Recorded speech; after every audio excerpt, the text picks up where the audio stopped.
Hi friends, இந்த வீடியோவில் ஏத்தம் வாழைப்பழம் வச்சு பழ பஜ்ஜி எப்படி செய்யலாம் அப்படின்ட்டு பார்க்கலாம் வாங்க. நான் அதுக்காக ஏத்த வாழைப்பழம் எடுத்துருக்கிறேன். இதை கட் பண்ணி தோல் உரித்து எடுக்கணும். பாருங்கள், இதே மாதிரி அதுக்கு தலையும் வாலும் கட் பண்ணிவிட்டு நடுவில் ஒரு கோடு போட்டிங்கன்னா ஈஸியாட்டு பழத்தை உரித்து எடுத்துடலாம். இந்த பழ பஜ்ஜி ஈவினிங் ஸ்நாக்ஸாக சுட சுட காஃபி கூட சாப்பிட்றதுக்கு ரொம்ப டேஸ்ட்டாக இருக்கும். பார்த்துக்கோங்க, ரொம்ப ஹெல்த்தியும் கூட. பாருங்கள், இது மாதிரி ஈஸியாக பழத்தை உரித்து எடுத்துடலாம். பஜ்ஜி போட பழம் எடுக்கிறப்ப ரொம்ப காயும் வேண்டாம், ரொம்ப நல்ல குடுகுடுன்னு பழுத்த பழமும் வேண்டாம். கொஞ்சம் நல்ல பழுத்த பழம் பார்த்து, மீடியம் சைஸில் பழுத்திருக்கிறது பார்த்து எடுத்துக்கோங்க.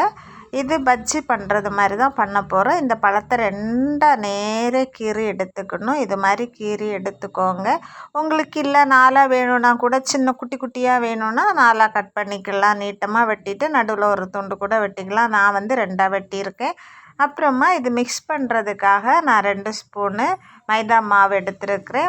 2 ஸ்பூன் அரிசி மாவு, 1/2 ஸ்பூன் மஞ்சள் பொடி, 1/2 ஸ்பூன் உப்பு, இவ்வளவும் சேர்த்து கொஞ்சம் கொஞ்சமாக தண்ணி ஊற்றி அதை மிக்ஸ் பண்ணி எடுக்கணும். பாருங்கள், இப்படி நீங்கள் கட்டி இல்லாமல் எல்லாம் ஈவனாக வர்றது மாதிரி மிக்ஸ் பண்ணி எடுக்கணும். இப்போ இது மாதிரி கிடைக்கும். ரொம்ப தண்ணி ஊற்றினா இது பழத்தில் ஒட்டி பிடிக்காது.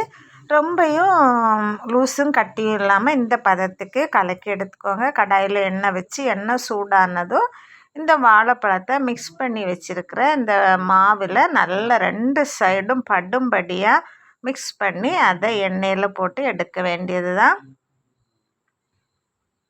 பாருங்கள், அடுப்பு வந்து மீடியம் ஃப்ளேமில் வச்சுக்கோங்க, இல்லைன்னா கரிஞ்சு போகும். நல்ல எண்ணெயில் இது மாதிரி நம்ம போட்டு எடுக்கணும். இது சைடு மறைச்சி போட்டு 2 சைடும் ஈவனாக வெந்த அப்புறமா எடுக்கணும். நமக்கு எவ்வளோ தேவையோ அவ்வளோ பழமும் கொஞ்சம் கொஞ்சமாக போட்டு எடுக்கணும். ஒன்று மேலே ஒன்று விழாமல் கொஞ்சம் ஸ்பேஸ் விட்டு போட்டு எடுத்தோன்னா ஈஸியாக நமக்கு போட்டு எடுத்துடலாம். கடையிலேருந்து வாங்கி சாப்பிட்றதுக்கு வீட்டில் செஞ்சோன்னா ஹெல்த்தியாக இருக்கும். பிள்ளைகள் ஸ்கூல்லேருந்து வந்த உடனே நீங்கள் செய்து கொடுத்தீங்கன்னா சுட சுட டீ கூட சாப்பிட அடிப்பொலியாக இருக்கும். அவங்களும் இஷ்டமாக சாப்பிடுவாங்க. ட்ரை பண்ணி பாருங்கள். வீடியோ பிடிச்சிருந்தால் லைக் பண்ணி ஷேர் பண்ணுங்கள். இது வரைக்கும் இந்த சேனலை சப்ஸ்கிரைப் பண்ணலைன்னா ப்ளீஸ் சப்ஸ்கிரைப் பண்ணி சப்போர்ட் பண்ணுங்கள். சொந்தத்தோட சேனலை ஃபாலோ பண்ணுங்கள். தேங்க்யூ.